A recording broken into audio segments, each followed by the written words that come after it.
गुरमुखो धन गुरु नानक देव जी महाराज का एक बड़ा प्यारा बचन है, जिस ਵਿੱਚ हजूर कहते ने नानक कर बैठिया ही शौ मिलै जे नीयत रास करे। कि ऐ मनुख तेनों घर बैठिया ही उस परमात्मा रब की प्राप्ति हो सकती है जे तेरी नीयत साफ है। साध संगत जी, नीयत एक साडे मन दे विच वो डूंगी ਆਪਾਂ कह सकते हैं कि वो एक स्थिति है जिसनों साडा मालिक वाहिगुरु परिपूर्ण परमात्मा जी जानते हैं। तुसीं वेखो कि एक तो साडी बाहर की किरत है जिस विच असीं धार्मिक चिन्ह पहरावा पहनते हाँ, जो सानू संसारी लोग साडे वल वेखदे ने, वो साडी बाहरी किरत है। एक साडे अंदर दा जीवन है, वो केड़ी ऐसी मन की दशा है जिथे जाके कि वो परमात्मा जी सानू अपने अंदरों ही प्राप्त होण लग पैंदे ने। पर जदों आपां संसार दे विच वेखदे हां साध संगत जी, ते मनुख जिहड़ा है ना, ये बाहरी किरतों जिथे आप प्रभावित है उत्थे दूसरिਆਂ नूं भी ये बाहरी किरत द्वारा ही प्रभावित करन दा यतन करदा है, ते संसार प्रभावित भी हुंदा है, इहदे विच कोई शक नहीं। पर साध संगत जी, जदों असीं बाणी विचों इस चीज़ नूं वेखांगे ना, धर्म दा पहरावा पाउणा बड़ी चंगी बड़ी श्रेष्ठ उत्तम गल है, पर वो केवल ते केवल विखावे दे वास्ते पहनना, जिसनूं हजूर कहंदे ने ऐ जी बहुते भेख करे भिखिया को केते उदर भरन कै ताई। महाराज किते ढिड भरन दे वास्ते भेख धारण किया है। नानक उदरे अपने बहले भेख करेण, अपने पेट की खातर किन्ने भेख बंदे ने महाराज कहते कीते ने। धर्म की दुनिया दे विच इस तरह है, सही होना बुरी गल नहीं, पर सही होने का विखावा करना ये बहुत बुरी गल है। साध संगत जी, चंगे होना बहुत चंगी गल है, पर चंगे होने का विखावा करना, पाप जो अंदरों असी है नहीं उसनों वार वार विखाउण का यतन करना, उन्होंने कहते ने भेख। बाणी विच हजूर बड़े सुंदर बचन उच्चारण करते हैं भेखियां दे वास्ते। महाराज कहते अंतर मल निर्मल नहीं कीना, बाहर भेख उदासी हिरदै कमल कट ब्रह्म न चीना, काहे भया सन्यासी। इसे विच ही भगत जी कहते ने काहे जपोरे काहे तपोरे काहे बिलोवो पानी। हुण मान लो कि एक मनुख दुध मथ रहा है, ते दुध मंथन तो बाद दुध का मंथन करन तो बाद उसनूं उहदे विचों मक्खण रूपी तत्त प्राप्त होवेगा, पर एक लागे ही उहदे इंसान बैठा जिहड़ा पानी मथ रहा। हुण उहनूं पुछया जावे, वो कहेगा कि मैं पानी मथ रहा, समा ते मैं भी लगा रहा, पर उहदे विच प्यारिओ केवल ते केवल वो अपना समा बर्बाद कर रहा। उस पानी विचों कुछ नहीं निकलना। दुध का मंथन करन तो बाद उहदे विचों मक्खण रूपी तत्त अवश्य निकलेगा, पर जो पानी रिड़की जावे। ते भगत कबीर जी के बड़े सुंदर बचन ने, कहते हिरदै कपट मुख ज्ञानी, झूठे कहा बिलोवस पानी, काया माजिस कौन गुना, जो कट भीतर है मलना, लौकी 68 तीर्थ नहाए कौरापन तऊ न जाए। कहण दा भाव कि मनुख बाहरों कुछ दिस रहा पर अंदरों है कुछ होर। बस यही समस्या है धर्म की दुनिया दे विच कि बंदा अखवाउणा चंगा चाहुंदा पर बनना चंगा नहीं चाहुंदा। ते कहंदा चलो भरम भाव बनिया, 200-400 बंदा सत्कार कर रहा, आपां नूं होर की चाहीदा। पर नहीं, हजूर कहते कि इहदे नाल तेरा धर्म का सफ़र जिहड़ा रुक जाएगा। तू धर्म की दुनिया दे विच वो नहीं बन सकता जो गुरु नानक साहब कहते मैं तेनों बनाउणा चाहुंदा। इस करके जदों हजूर बाणी विच ऐसे जीवन की गल करते हैं, साध संगत जी सानू भेख तो वर्जित करते हैं कि बंदे तू भेख ना धारण कर, तू वाकई उस सच के नेड़े जाण का यतन कर ਜਿਸ ਸੱਚ ਦਾ ਪ੍ਰਤੀਕ ਹੈ ਤੇਰਾ ਪਹਿਰਾਵਾ ਭੇਖ ਹੈ। ਇਸ ਕਰਕੇ ਭਾਈ ਗੁਰਦਾਸ ਜੀ ਨੇ ਬੜੇ ਇੱਕ ਕਵਿਤ ਵਿੱਚ ਸਾਧ ਸੰਗਤ ਜੀ ਸੁੰਦਰ ਬਚਨ ਕੀਤੇ ਨੇ। ਉਹ ਕਹਿੰਦੇ ਜੈਸੇ ਬੈਲ ਤੇਲੀ ਕੋ ਜਾਣਤ ਕਈ ਕੋਸ ਚੱਲਿਓ ਨੈਣ ਉਗਰਤ ਵਾਹੀ ਠਾਉ ਹੀ ਠਿਕਾਨੋ ਹੈ। ਹੁਣ ਇੱਥੇ ਇੱਕ ਤੇਲੀ ਦੇ ਬਲਦ ਦੀ ਗੱਲ ਕੀਤੀ ਗਈ। ਕਹਿੰਦੇ ਕਿ ਤੇਲੀ ਨੇ ਬਲਦ ਦੇ ਅੱਖਾਂ ਦੇ ਉੱਪਰ ਉਹ ਖੋਪਾ ਪਾਤਾ, ਪਰਦਾ ਪਾਤਾ ਤੇ ਉਸ ਨੂੰ ਕੋਹਲੂ ਦੇ ਦੁਆਲੇ ਉਹਨੇ ਘੁਮਾ ਦਿੱਤਾ। ਹੁਣ ਬੈਲ ਸਾਰਾ ਦਿਨ ਚੱਲਦਾ ਰਿਹਾ। ਉਸ ਨੂੰ ਇਸ ਤਰ੍ਹਾਂ ਲੱਗਿਆ ਕਿ ਮੈਂ ਤੇ ਤੇਲੀ ਤੋਂ ਬੜੀ ਦੂਰ ਚਲਾ ਗਿਆ ਹਾਂ। ਪਰ ਜਦੋਂ ਸ਼ਾਮ ਨੂੰ ਤੇਲੀ ਨੇ ਉਹਦੀਆਂ ਅੱਖਾਂ ਤੋਂ ਪਰਦਾ ਦੂਰ ਕੀਤਾ ਤੇ ਉਸ ਬੈਲ ਨੇ ਵੇਖਿਆ ਕਿ ਮੈਂ ਤੇ ਉੱਥੇ ਦਾ ਉੱਥੇ ਹੀ ਹਾਂ। ਕਦੇ ਕਦੇ ਪਰਿਸਥਿਤੀ, ਕਦੇ ਕਦੇ ਅਸੀਂ ਆਪਣੇ ਭੇਖ ਦੇ ਥੱਲੇ ਜੀਵਨ ਚੱਲਦੇ ਬੜਾ ਹਾਂ, ਪਰ ਪਿਆਰਿਓ ਪਹੁੰਚਦੇ ਕਿਤੇ ਨਹੀਂ।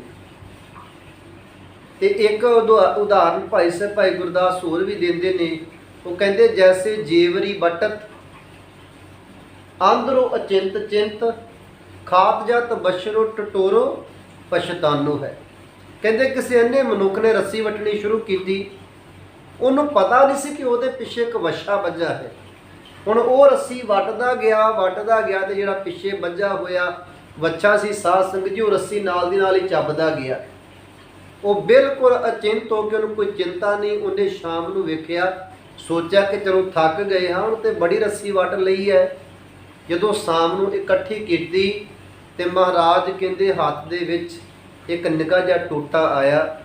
ਕਿਉਂਕਿ ਸਾਰੀ ਰੱਸੀ ਤੇ ਵੱਛਾ ਚੱਬ ਗਿਆ। ਬੰਦਾ ਸੀ ਅੰਨਾ, ਉਹਨੂੰ ਪਤਾ ਨਹੀਂ ਲੱਗਾ।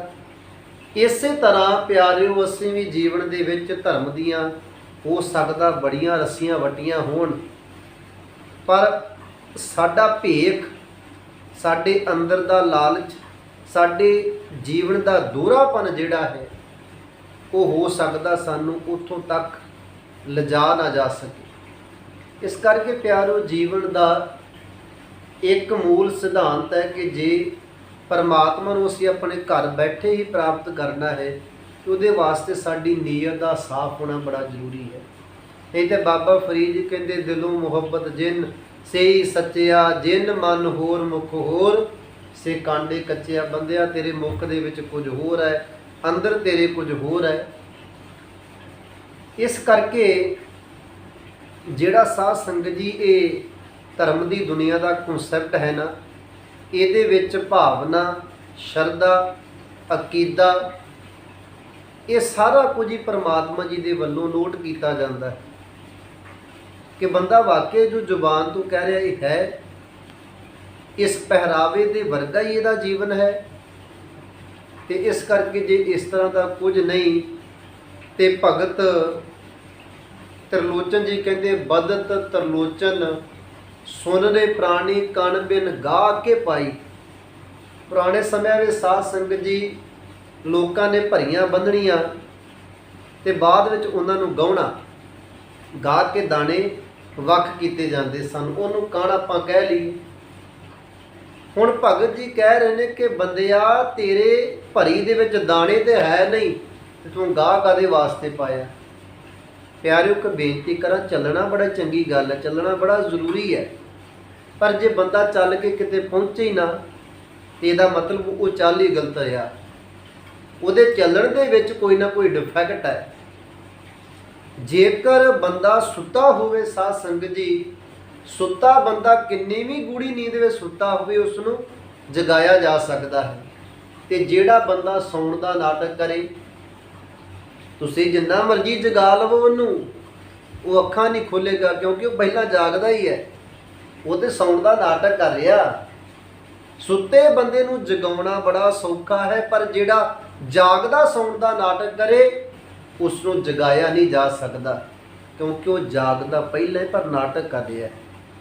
ਕਦੇ ਕਦੇ ਧਰਮ ਦੀ ਦੁਨੀਆ ਦੇ ਵਿੱਚ ਸਾਧ ਸੰਗਤ ਜੀ ਅਸੀਂ ਵੀ ਨਾਟਕ ਕਰਦੇ ਹਾਂ। ਵੇਖਣ ਨੂੰ ਦੁਨੀਆ ਨੂੰ ਬੜਾ ਲੱਗਦਾ ਕਿ ਇਹ ਬੰਦਾ ਜਿਹੜਾ ਹੈ ਇਹ ਕਲਾਕਾਰ, ਸਾਡੀ ਕਲਾਕਾਰੀ ਇਹਨਾਂ ਸੇ ਦੁਨੀਆ ਨੂੰ ਪ੍ਰਭਾਵਿਤ ਕਰ ਦਿੰਦੇ ਆ। ਗੱਲਾਂ ਦੇ ਵਿੱਚ ਕਲਾਕਾਰੀ ਦਿਖਾਉਣੀ, ਚੰਗੇ ਪਹਿਰਾਵੇ ਦੇ ਵਿੱਚ ਕਲਾਕਾਰੀ ਦਿਖਾ ਦੇਣੀ, ਭਾਵ ਕਿ ਬੰਦਾ ਬੜੀ ਕਲਾਕਾਰੀ ਹੈ ਮਨੁੱਖ ਦੇ ਕੋਲ, ਹਾਲਾਂਕਿ ਭਾਵੇਂ ਕਿਸੇ ਅਕੈਡਮੀ ਦੇ ਵਿੱਚ ਜਾਵੇ ਨਾ ਜਾਵੇ, ਪਰ ਇਹਦੇ ਕੋਲ ਕਲਾਕਾਰੀ ਬੜੀ ਹੈ ਸਾਧ ਸੰਗਤ ਜੀ। ਇਹ ਹਰ ਸਮੇਂ ਆਪਣੇ ਚਿਹਰੇ ਬਦਲ ਸਕਦਾ ਹੈ, ਆਪਣੇ ਜ਼ੁਬਾਨ ਦੇ ਸ਼ਬਦ ਤਬਦੀਲ ਕਰ ਸਕਦਾ ਹੈ, ਕਿਉਂਕਿ ਮਨੁੱਖ ਦੇ ਕੋਲ ਬੜੀ ਵੱਡੀ ਕਲਾ ਹੈ। ਪਰ ਹਕੀਕਤ ਹੈ ਸਾਧ ਸੰਗਤ ਜੀ, ਨਾਨਕ ਘਰ ਬੈਠਿਆਂ ਸ਼ੌ ਮਿਲੇ ਜੇ ਨੀਅਤ ਰਾਸ ਕਰੇ। ਜੇ ਉਹ ਨੀਅਤ ਤੇਰੀ ਚੰਗੀ ਹੈ, ਤੂੰ ਜੇ ਜੋ ਤੂੰ ਬਾਹਰੋਂ ਦਿਸ ਰਿਹਾ ਉਹ ਤੇਰੇ ਅੰਦਰ ਵੀ ਹੈ, ਤੇ ਫਿਰ ਪਰਮਾਤਮਾ ਜੀ ਦੀ ਪ੍ਰਾਪਤੀ ਬੜੀ ਸੌਖੀ ਹੈ। ਨਹੀਂ ਤੇ ਮਹਾਰਾਜ ਕਹਿੰਦੇ ਅੰਤਰ ਮੈਲ ਜੇ ਤੀਰਥ ਨਹਾਵੈ ਤਿਸ ਬੈਕੁੰਠ ਨਾ ਜਾਣਾ, ਲੋਕ ਪਤੀਣੈ ਕਛੂ ਨਾ ਹੋਵੇ ਨਾਹੀ ਰਾਮ ਏਆਣਾ। ਰੱਬ ਕਹਿੰਦੇ ਕੋਈ ਬੱਚਾ ਥੋੜਾ ਹੈ, ਠੀਕ ਹੈ, ਲੋਕ ਕਹਿੰਦੇ ਤੂੰ ਤੀਰਥਾਂ ਦੇ ਜਾ ਰਿਹਾ, ਪਰ ਕਹਿੰਦੇ ਅੰਦਰ ਤੇਰੇ ਤੇ ਮੈਲ ਹੈ, ਤੂੰ ਬਾਹਰੋਂ ਇਸ਼ਨਾਨ ਕਰ ਰਿਹਾ। ਇਸ ਕਰਕੇ ਸਾਧ ਸੰਗਤ ਜੀ ਇਹ ਬੜਾ ਡੂੰਘਾ ਕਨਸੈਪਟ ਹੈ। ਇਹਨੂੰ ਸਮਝਣ ਦੇ ਵਾਸਤੇ ਸਾਨੂੰ ਪਰਮਾਤਮਾ ਜੀ ਦੇ ਬਚਨਾਂ ਦੇ ਉੱਪਰ ਪਹਿਰਾ ਦੇਣਾ ਪੈਂਦਾ ਹੈ। ਫਿਰ ਗੁਰੂ ਕਾ ਜਿਹੜਾ ਬਚਨ ਹੈ ਉਹ ਸਾਡੇ ਨਾਲ ਰਹਿੰਦਾ ਹੈ। ਗੁਰ ਕਾ ਬਚਨ ਬਸੈ ਜੀ ਨਾਲੈ, ਜਲ ਨਹੀਂ ਡੁੱਬੈ ਤਸਕਰ ਨਹੀਂ ਲੇਵੈ, ਭਾਹੇ ਨਾ ਸਾਕੈ ਜਲ। ਗੁਰੂ ਦੇ ਬਚਨ ਨੂੰ ਸਵੀਕਾਰ ਕਰਨਾ ਪੈਂਦਾ ਹੈ, ਤੇ ਮਨ ਕਰਕੇ, ਸਰੀਰ ਕਰਕੇ, ਬਾਣੀ ਕਰਕੇ, ਸਾਰਾ ਇਹ ਜਿਹੜਾ ਇੱਕ ਆਪਾਂ ਕਹਿ ਲਈਏ ਕਿ ਗੁਰੂ ਦੇ ਬਚਨ ਨੂੰ ਅਸੀਂ ਆਪਣੇ ਰੋਮ ਰੋਮ ਤੱਕ ਸਵੀਕਾਰ ਕਰਨਾ ਹੁੰਦਾ ਹੈ। ਉੱਥੇ ਜਾ ਕੇ ਫਿਰ ਇਹ ਜਿਹੜੀ ਨੀਅਤ ਹੈ, ਇਹ ਸਾਡਾ ਜਿਹੜਾ ਪਹਿਰਾਵਾ ਵੀ ਹੈ, ਇਹ ਸਾਰਾ ਕੁਝ ਉਸ ਪਰਮਾਤਮਾ ਜੀ ਨੂੰ ਭਾ ਜਾਂਦਾ ਹੈ। ਇਸ ਕਰਕੇ ਸਾਧ ਸੰਗਤ ਜੀ ਆਪਾਂ ਯਤਨ ਕਰਿਆ ਕਰੀਏ ਕਿ ਸਤਿਗੁਰੂ ਜੀ ਨੇ ਜੋ ਸਾਨੂੰ ਬਾਣੀ ਵਿੱਚ ਬਚਨ ਆਖੇ ਨੇ, ਉਹਨਾਂ ਬਚਨਾਂ ਨੂੰ ਸਵੀਕਾਰ ਕਰਕੇ ਤੇ ਵਾਕਿਆ ਇੱਕ ਜੀਵਨ ਨੂੰ ਸੱਚਾ ਸੁੱਚਾ ਜੀਵਨ ਬਣਾਉਣ ਦਾ ਅਸੀਂ ਯਤਨ ਕਰਦੇ ਰਹੀਏ। ਕਿਤੇ ਸਾਰੀ ਉਮਰ ਭਰਮ ਹੀ ਨਾ ਬਣਿਆ ਰਹੇ ਕਿ ਮੈਂ ਤੇ ਧਰਮ ਦੀ ਦੁਨੀਆ ਵਿੱਚ ਬੜਾ ਕੁਝ ਕਰ ਲਿਆ, ਬੜਾ ਕੁਝ ਮੈਂ ਲੰਮਾ ਸਫ਼ਰ ਤੈਅ ਕਰ ਲਿਆ, ਪਰ ਪਹੁੰਚੀ ਕਿਤੇ ਬਿਨਾ। ਉਹਦਾ ਕਾਰਨ ਇੱਕ ਹੀ ਹੈ ਕਿ ਅਸੀਂ ਦੋਹਰਾ ਜੀਵਨ ਜੀ ਰਹੇ ਹਾਂ, ਕਿਰਤ ਸੰਸਾਰ ਨੂੰ ਵਿਖਾਰ ਰਹੇ ਹਾਂ, ਜੋ ਸਾਡੀ ਬਾਹਰੀ ਦਿਸ ਰਹੀ ਸੰਸਾਰ ਨੂੰ, ਪਰ ਸਾਡੇ ਅੰਦਰ ਦਾ ਜਿਹੜਾ ਜੀਵਨ ਹੈ ਉਹ ਅੰਤਰਜਾਮੀ ਸਤਿਗੁਰੂ ਜਾਣਦੇ ਨੇ। ਇਸ ਕਰਕੇ ਉਸ ਅੰਤਰਜਾਮੀ ਸਤਿਗੁਰੂ ਨੂੰ ਆਪਣੀ ਜੀਵਨ ਦੀ ਜਿਹੜੀ ਵਾਗ ਡੋਰ ਹੈ, ਆਪਣੇ ਜੀਵਨ ਦੀ ਅਗਵਾਈ ਹੈ ਜਿਹੜੀ, ਉਹਦਾ ਆਗੂ ਆਪਣੇ ਗੁਰੂ ਨੂੰ ਬਣਾਈਏ। ਸਤਿਗੁਰ ਆਗੂ ਜਾਣੀਏ, ਬਾਂਹ ਪਕੜ ਅੰਦਲੇ ਉਧਾਰੇ, ਮਾਨ ਨਿਮਾਣੇ ਸਦ ਬਲਿਹਾਰੇ। ਹੋਈਆਂ ਬੇਅੰਤ ਭੁੱਲਾਂ ਗਲਤੀਆਂ ਦੀ ਮੁਆਫੀ ਬਖਸ਼ਿਸ਼ ਕਰਿਓ। ਵਾਹਿਗੁਰੂ ਜੀ ਕਾ ਖਾਲਸਾ, ਵਾਹਿਗੁਰੂ ਜੀ